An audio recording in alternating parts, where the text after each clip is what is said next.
कैसे हैं आप सब? उम्मीद करते हैं आप सब बढ़िया होंगे। तो ये एक्सरसाइज 3.3 का क्वेश्चन नंबर 8। अच्छा, इससे पहले मैं आपको सिमेट्रिक बता चुका हूं कि सिमेट्रिक मैट्रिक्स क्या होती है। वो मैट्रिक्स जिन मैट्रिक्स का ट्रांसपोज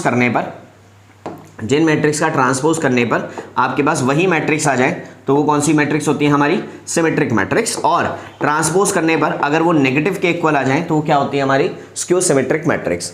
तो इस क्वेश्चन में वो कह रहा है फॉर मैट्रिक्स ए, आपको एक ए मैट्रिक्स दी गई है।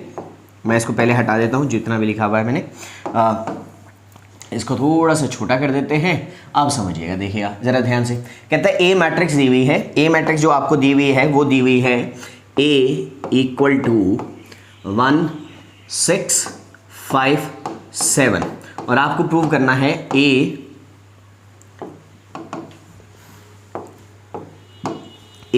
Plus A transpose is a symmetric matrix.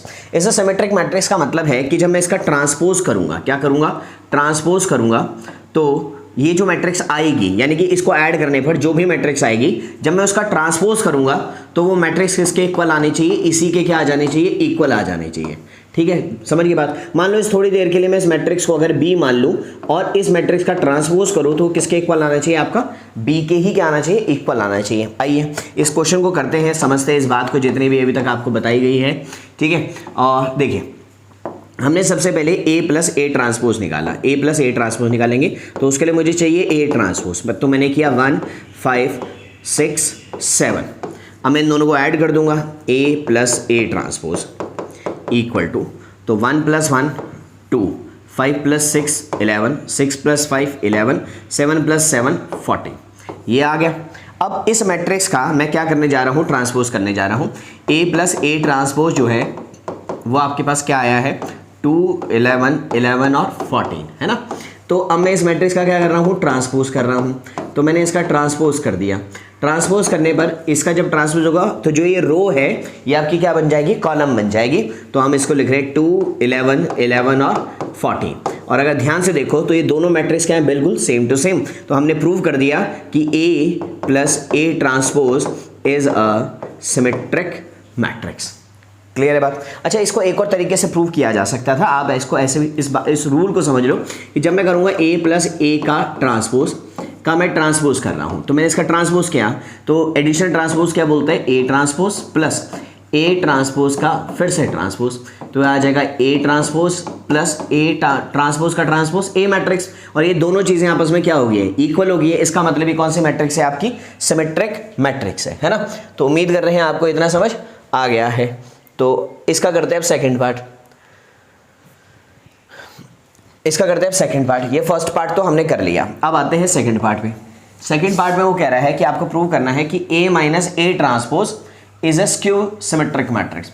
अभी तो हमने a प्लस ए किया था, a प्लस ए ट्रांसपोज किया था। अब हम क्या करने जा रहे हैं? a minus A transpose. तो a है हमारे पास 1 6 5 7 और a ट्रांसपोज है हमारे पास 1 5 6 7। अब इसमें से मैं क्या कर रहा हूँ? माइनस कर रहा हूँ। तो मैंने माइनस किया, 1 minus 1 0, 5 minus 6 minus 1, 6 minus 5 1, 7 minus 5 7 minus 7 0। तो ये आ गया। तो हमने कहा कि a माइनस ए ट्रांसपोज इसके इक्वल आ गया। अब कर देते हैं इसका ट्रांसपोज। जब इसका ट्रांसपोज करेंगे, इधर ट्रांसपोज किया इधर भी कर दिया, तो इसका ट्रांसपोज क्या? a माइनस ए ट्रांसपोज का ट्रांसपोज इक्वल टू क्या आएगा? 0 माइनस 1 0 1 0। और जरा ध्यान से देखो, इसमें से अगर मैं माइनस कॉमन ले लूँ, क्या कॉमन ले लूँ? माइनस कॉमन ले लूँ तो ये क्या बन जाएगा आपका? माइनस कॉमन ले लें, ठीक है। 0 माइनस 1 1 0। और ये कौन सी मैट्रिक्स बन गई? आपकी यही वाली मैट्रिक्स बन गई। तो हमने प्रूव कर दिया कि a माइनस ए ट्रांसपोज का is a skew symmetric matrix. तो आज के बाद ध्यान रखना, किसी भी मैट्रिक्स को जब मैं उसका ट्रांसपोज के साथ ऐड करूंगा तो क्या बनेगी? हमेशा एक सिमेट्रिक मैट्रिक्स बनेगी।